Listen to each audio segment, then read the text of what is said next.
मृत्युञ्जयाय रुद्राय नीलकण्ठाय शम्भवे अमृतेशाय शर्वाय महादेवाय ते नमः।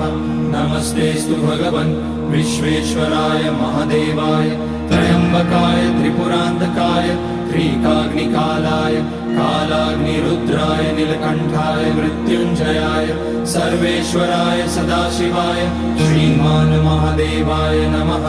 ॐ नमः शम्भवाय च मयोभवाय च नमः शङ्कराय च मयस्कराय च नमः शिवाय च शिवतराय च।